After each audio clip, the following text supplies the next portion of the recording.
नमस्कार, मैं हूं निकेत दीक्षित और आप देख रहे हैं आजकल न्यूज की खास पेशकश #ट्रेंडिंग, जहां हम लाते हैं वो खबरें जो आपको जमीन से आसमान तक जोड़ती हैं। आज हम बात करेंगे एक ऐसी कहानी की जो हर भारतीय के सीने में गर्व और गुस्सा दोनों पैदा करती है। जम्मू कश्मीर के दाचीगाम जंगल में भारतीय सेना ने ऑपरेशन महादेव के तहत आतंक के खिलाफ एक और कड़ा प्रहार किया है। पहलगाम हमले के मास्टरमाइंड समेत 3 आतंकियों को ढेर कर सेना ने न सिर्फ 26 मासूमों की हत्या का बदला लिया, बल्कि देश को एक बार फिर दिखाया कि आतंक के सामने भारत कभी नहीं झुकेगा। आइए इस ऑपरेशन की पूरी कहानी जानते हैं, कैसे, कब और क्यों हुआ ये मिशन और क्यों इसे नाम दिया गया ऑपरेशन महादेव। 22 अप्रैल 2025 को पहलगाम में हुए आतंकी हमले ने पूरे देश को झकझोर दिया था। लश्कर-ए-तैयबा के आतंकियों ने बैसरन घाटी में 26 मासूमों की जान ले ली थी। इस हमले के बाद से ही भारतीय सेना, जम्मू कश्मीर पुलिस और सीआरपीएफ ने आतंकियों की तलाश में दिन रात एक कर दिया। सैन्य सूत्रों के मुताबिक एक कम्युनिकेशन डिवाइस जो पहलगाम हमले में इस्तेमाल हुई थी, उसने सुरक्षा वालों को आतंकियों तक पहुंचा दिया। करीब 2 हफ्ते पहले इस डिवाइस पर संदिग्ध संचार का पता चला, जिसके बाद श्रीनगर के दाचीगाम वन क्षेत्र में ऑपरेशन महादेव की शुरुआत हुई। सेना की 24 राष्ट्रीय राइफल्स और 4 पैरा एसएफ ने मिलकर इस मिशन को अंजाम दे दिया। सोमवार सुबह लिद्वास के घने जंगलों में सुरक्षा वालों ने आतंकियों की मौजूदगी की पुष्टि की। खुफिया जानकारी के आधार पर शुरू हुए इस ऑपरेशन में सेना ने आतंकियों को घेर लिया।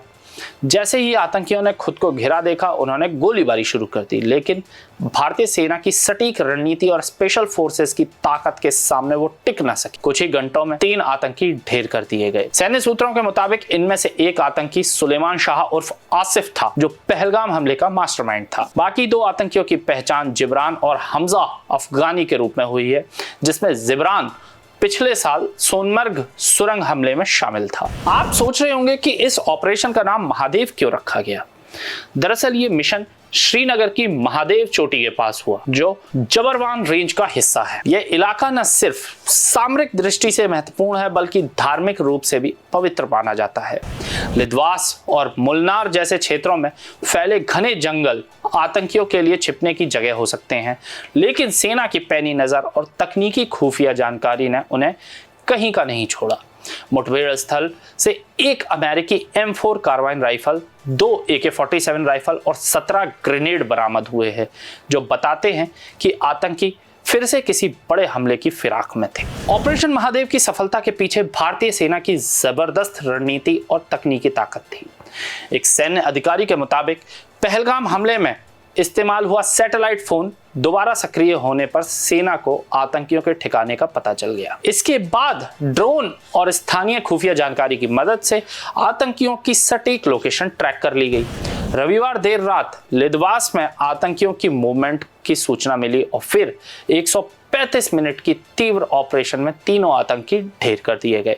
इस ऑपरेशन में सेना के साथ साथ जम्मू कश्मीर पुलिस, सीआरपीएफ की संयुक्त भूमिका रही, जिसने इसे और प्रभावी बना दिया। पहलगाम हमले में शहीद हुए लेफ्टिनेंट विनय नरवाल के पिता राजेश नरवाल ने कहा, मैं सेना, पुलिस और अर्धसैनिक बलों को सलाम करता हूं। आतंकियों को मारना आसान काम नहीं था, लेकिन हमारी सेना ने यह कर दिखाया। आतंकवादियों ने छुपने के लिए दाचीगाम का ही इस्तेमाल क्यों किया, इस पर भी एक नजर डालते हैं। दाचीगाम का इलाका पहले ही आतंकियों के लिए सुरक्षित ठिकाना रहा है। पिछले साल 10 नवंबर 2024 को यहां मुठभेड़ हुई थी, जिसमें आतंकी भाग निकले थे, लेकिन 3 दिसंबर 2024 को लश्कर का आतंकी जुनैद भट्ट मारा गया था। दाचीगाम के घने जंगलों और उबड़-खाबड़ इलाकों आतंकियों के छिपने में मदद कर देते हैं, लेकिन सेना की चौकसी और स्थानीय लोगों की मदद से इस बार आतंकियों को कोई मौका नहीं मिला। राष्ट्रीय जांच एजेंसी NIA ने भी इस ऑपरेशन में अहम भूमिका निभाई, क्योंकि पहले गिरफ्तार किए गए आतंकियों ने पहलगाम हमले में पाकिस्तानी आतंकियों की संलिप्तता की पुष्टि की थी। तो यह थी ऑपरेशन महादेव की कहानी, जिसने आतंक के खिलाफ भारत की ताकत को एक बार फिर साबित किया। लेकिन सवाल यह है, क्या आतंकवाद का खात्मा सिर्फ हथियारों से हो सकता है? क्या हमें आतंक की जड़ों तक पहुंचने के लिए और बड़े कदम उठाने नहीं चाहिए? क्या स्थानीय लोगों का सहयोग और तकनीकी खुफिया जानकारी भविष्य में भी ऐसी सफलताएं दिला पाएगी? आप क्या सोचते हैं? हमें अपने विचार कमेंट सेक्शन में जरूर बताएं। मैं हूं अनिकेत दीक्षित और ये थे आचरण न्यूज की खास पेशकश #ट्रेंडिंग। हमारे साथ बने रहें क्योंकि सच की खोज कभी नहीं रुकती। नमस्कार। देश दुनिया की सभी खबरें देखने के लिए जुड़े रहिए आचरण न्यूज से। आचरण न्यूज, हर कदम आपके साथ।